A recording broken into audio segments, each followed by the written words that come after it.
이 많은 백성을 재판할 수 있사오리이까 듣는 마음을 종에게 주사 주의 백성을 재판하여 선악을 분별하게 하옵소서. 솔로몬이 이것을 구하매 그 말씀이 주의 마음에 든지라. 아멘. 에베소서 1장 20절에서 23절, 에베소서 1장 20절에서 23절 있습니다. 그의 능력이 그리스도 안에서 역사하사 죽은 자들 가운데서 다시 살리시고 하늘에서 자기의 오른편에 앉히사 모든 통치와 권세와 능력과 주권과 이 세상뿐 아니라 오는 세상에 일컫는 모든 이름 위에 뛰어나게 하시고 또 만물을 그의 발 아래에 복종하게 하시고 그를 만물 위에 교회의 머리로 삼으셨느니라. 교회는 그의 몸이니 만물 안에서 만물을 충만하게 하시는 이의 충만함이니라. 아멘. 마지막으로 마태복음입니다. 마태복음 6장 9절에서 13절. 마태복음 6장 9절에서 13절 기도문입니다. 같이 한번 읽겠습니다. 그러므로 너희는 이렇게 기도하라. 하늘에 계신 우리 아버지여, 이름이 거룩히 여김을 받으시오며 나라가 임하시오며 뜻이 하늘에서 이루어진 것 같이 땅에서도 이루어지이다. 오늘 우리에게 일용할 양식을 주시옵고 우리가 우리에게 죄 지은 자를 사하여 준 것 같이 우리 죄를 사하여 주시옵고 우리를 시험에 들게 하지 마시옵고 다만 악에서 구하옵소서. 나라와 권세와 영광이 아버지께 영원히 있사옵나이다. 아멘. 네, 오늘도 허락하시는 감사합니다. 고맙습니다. 감사합니다.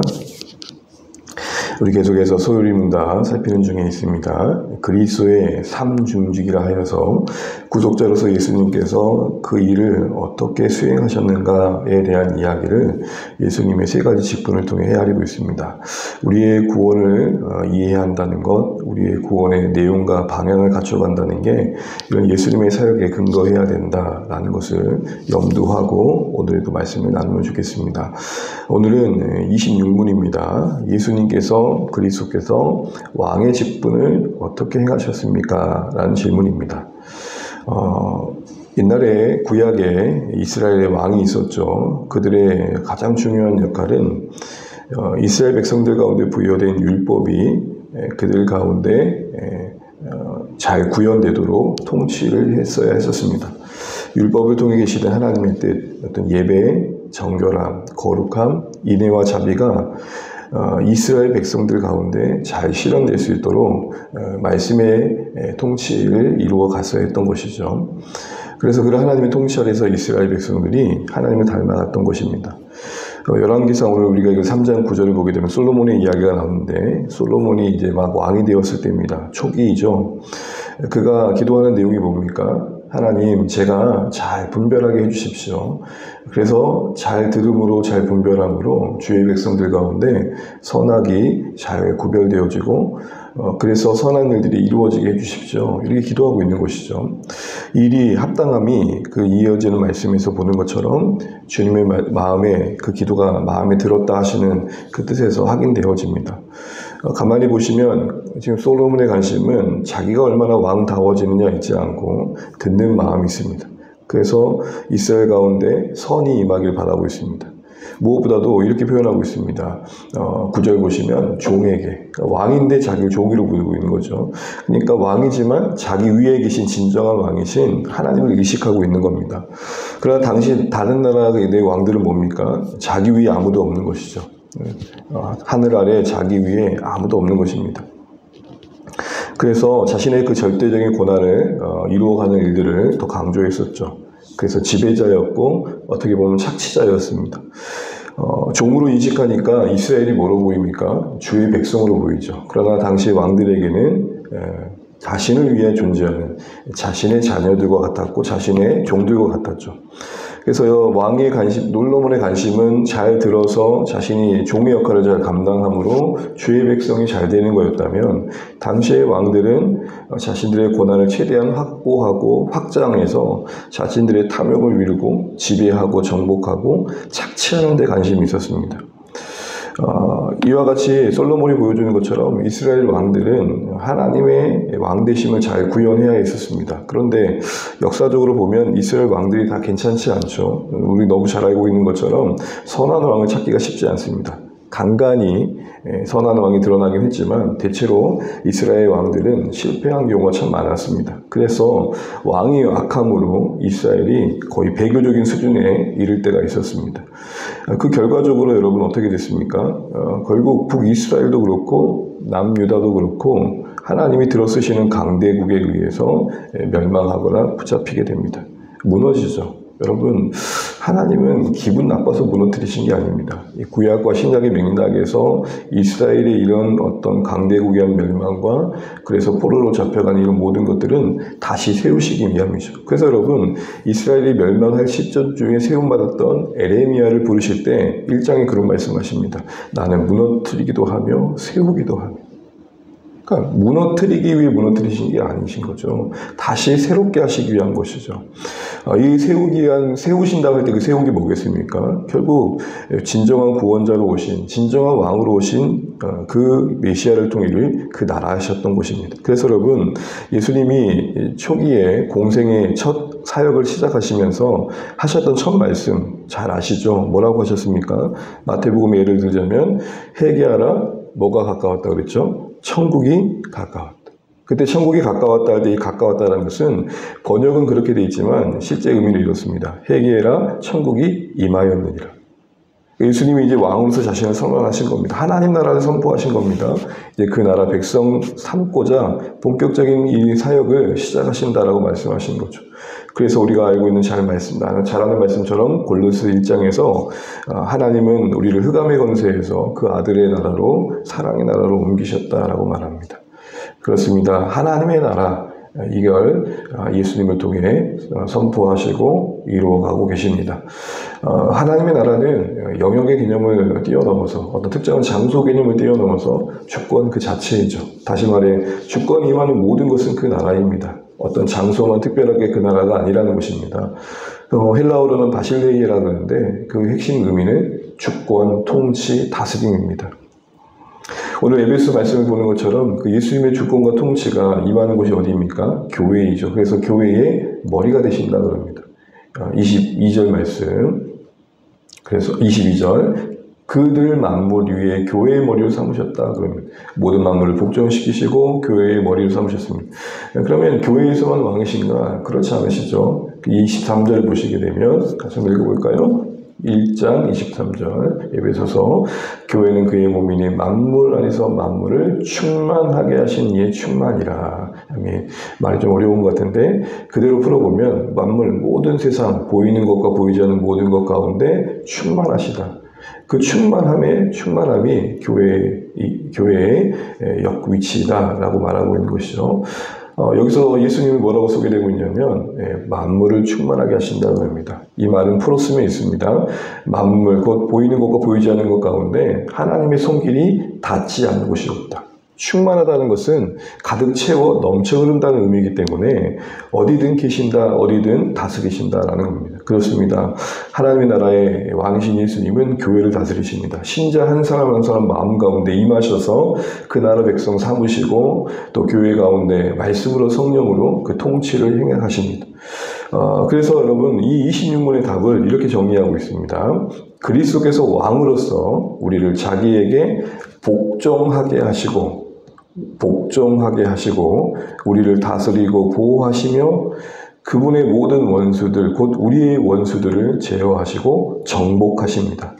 교회를 복종케 하시고 다스리시고 보호하실 뿐만 아니라 하나님의 나라를 대적하는 모든 존재들을 정복하신다라고 합니다. 복종, 다스림, 보호, 정복. 이 각각의 의미를 다 묵상하다 보면 참 많은 것들을 생각하게 됩니다. 복종이 뭡니까? 하나님을 바로 알게 하셔서 순종하게 하신다는 겁니다. 순종하는 인생들로 만드신다는 겁니다. 그래서 하나님을 더 사랑하고 의지하게 하신다는 거죠. 우리가 인생길을 살아가다 보면 어느 시점을 지나고 나면 우리 안에 자리매김해가는 게 있습니다. 하나님 더 사랑해야지. 하나님 더 의지해야지. 그래, 하나님 뜻대로 사는 게 가장 기뻐. 바로 그렇게 만들어 가신다는 겁니다. 또한 다스리신다고 합니다. 이것은 로마서 8장 28절이 가장 잘 대변하고 있습니다. 모든 것을 합력하여 선을 이루신다. 하나님이 모든 것을 다스리고 계시고 주관해 가신다는 겁니다. 버릴 게 없으며 헛될 게 없고 하나하나마다 하나님은 들어 쓰신다는 겁니다. 그러니 신자된 우리에게 기뻐할 것을, 자유할 것을, 담대할 것을, 너무 많이 두려워하지 않을 것을 말씀하시는 거죠. 더 나아가 보호하신답니다. 이거는 딱 한마디로 이렇게 말씀드릴 수 있습니다. 요한복음 10장에 나온 말씀처럼 하나님의 예수님의 손은 마녀보다 크심에, 그 어떤 권세자보다 크심에 우리를 놓치지 않으신다. 우리를 빼앗기지 않으신다.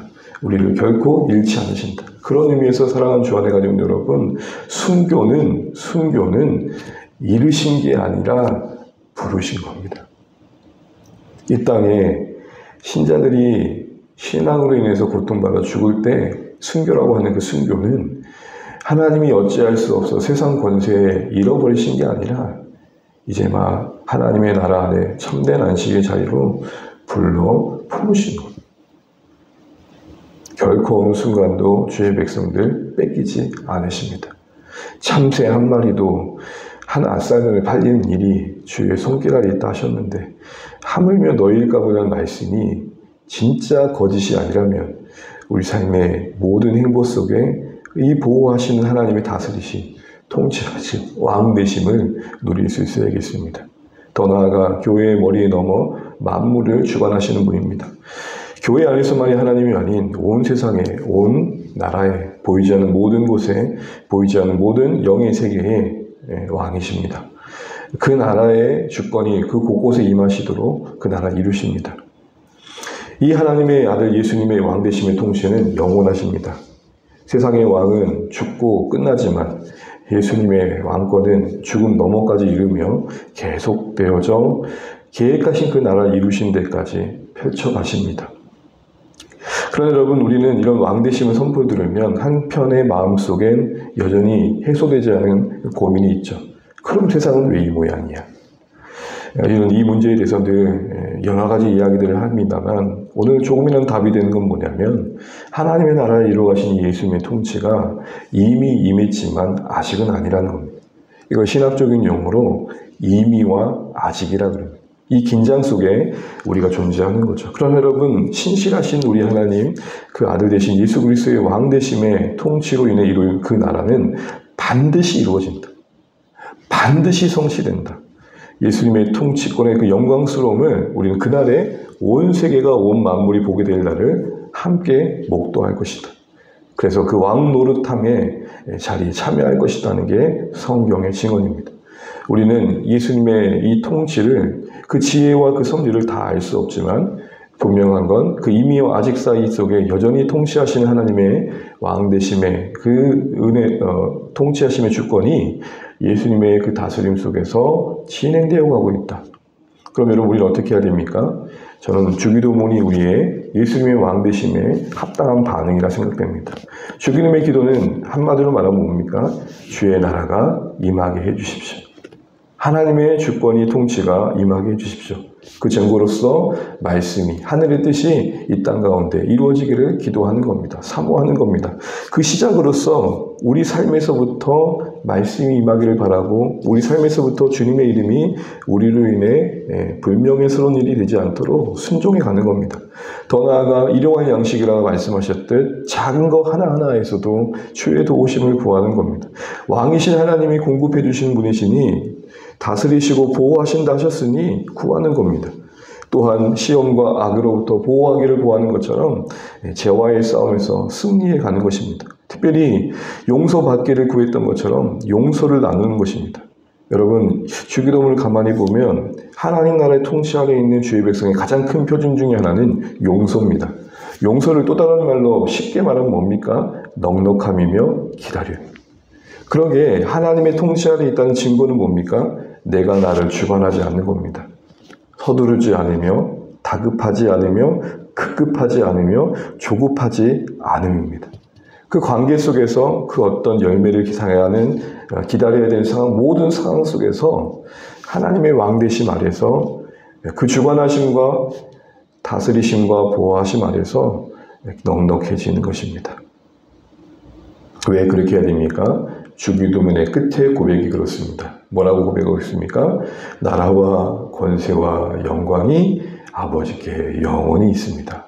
이것을 원문을 풀면 그렇습니다.